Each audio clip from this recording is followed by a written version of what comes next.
BR. Ambedkar ಯುವಕ ಸಂಘ ಮತ್ತು ಮಾದಿಗ ದಂಡೋರ ಸಂಘಟನೆಗಳು ಹಾಗೂ ಖಂಡನೆಯಲ್ಲಿ ಸಮಸ್ತ ಮಾದಿಗ ಸಮುದಾಯದ ಬಂಧುಗಳು ಹಿರಿಯೂರು ತಾಲೂಕು ಜಿಲ್ಲೆ ಇವರಿಗೆ ಮಾನ್ಯ ತಹಶೀಲ್ದಾರ್ ಹಾಗೂ ತಾಲೂಕು ದಂಡಾಧಿಕಾರಿಗಳು ಹಿರಿಯೂರು ತಾಲೂಕು ಹಿರಿಯೂರು ಮಾನ್ಯರೇ ವಿಷಯ ಒಳ ಮೀಸಲಾತಿ ಜಾರಿಗೆ ಒತ್ತಾಯಿಸುವ ಬಗ್ಗೆ ದಿನಾಂಕ 1/8/2024 ಸುಪ್ರೀಂ ಕೋರ್ಟ್ನ ಮುಖ್ಯ ನ್ಯಾಯಮೂರ್ತಿ ಡಿ.ವೈ.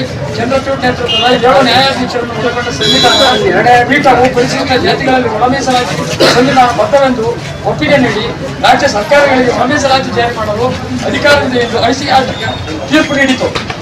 ಈ ತೀರ್ಪಿನಂತೆ ಈಗಾಗಲೇ ಹರಿಯಾಣ ಸರ್ಕಾರವು ಮೊದಲನೇ ಕ್ಯಾಬಿನೆಟ್ ಸಭೆಯಲ್ಲಿ ಒಳ ಮೀಸಲಾತಿ ಜಾರಿಗೆ ಘೋಷಣೆ ಮಾಡಿದೆ.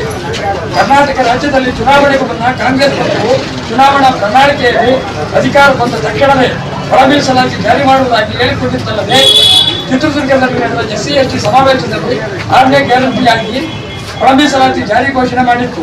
ಹಾಗೂ ದಿನಾಂಕ 28/10/2024 ನಡೆದ ಸಚಿವ ಸಂಪುಟದ ಸಭೆಯಲ್ಲಿ ಒಳ ಮೀಸಲಾತಿ ಜಾರಿ ಮಾಡಲು 3 ತಿಂಗಳ ಅವಧಿಯಲ್ಲಿ ನಿವೃತ್ತ ನ್ಯಾಯಾಧೀಶರವರ ನೇತೃತ್ವದಲ್ಲಿ ಆಯೋಗವನ್ನು ರಚನೆ ಮಾಡಲಾಗುವುದು ಎಂದು ಘೋಷಿಸಿತ್ತು.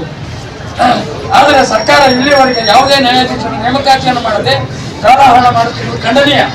ಆದ್ದರಿಂದ ಕೂಡಲೇ ಸರ್ಕಾರವು ನ್ಯಾಯಾಧೀಶರನ್ನು ನೇಮಕ ಮಾಡಿ ಒಳ ಮೀಸಲಾತಿಯನ್ನು ಜಾರಿ ಮಾಡಲಾಗಿದೆ. ಹಿರಿಯೂರು ತಾಲೂಕು ಜಬ್ಬಪುರ ಹೋಬಳಿಯ ಕಂಡೇನಹಳ್ಳಿ ಗ್ರಾಮದ ಡಾಕ್ಟರ್ ಬಿ.ಆರ್. ಅಂಬೇಡ್ಕರ್ ಯುವಕ ಸಂಘ ಮತ್ತು ಮಾದಿಗ ದಂಡೋರ ಸಂಘಟನೆ ಹಾಗೂ ಕಂಡೇನಹಳ್ಳಿ ಸಮಸ್ತ ಮಾದಿಗ ಸಮುದಾಯದ ಬಂಧುಗಳನ್ನು ಒತ್ತಾಯಿಸುತ್ತಿದ್ದೇವೆ.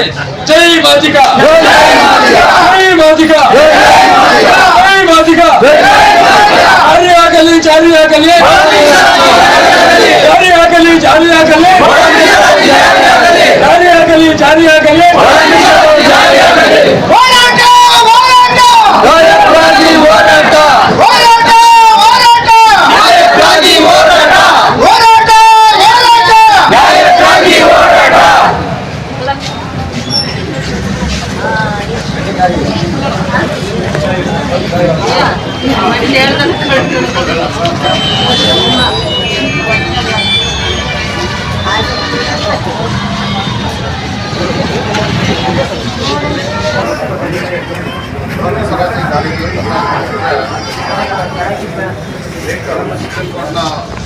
ನ್ಯಾಯಾಧೀಶರಾದ ಡಿ.ವೈ. ಚಂದ್ರಚೂಡ್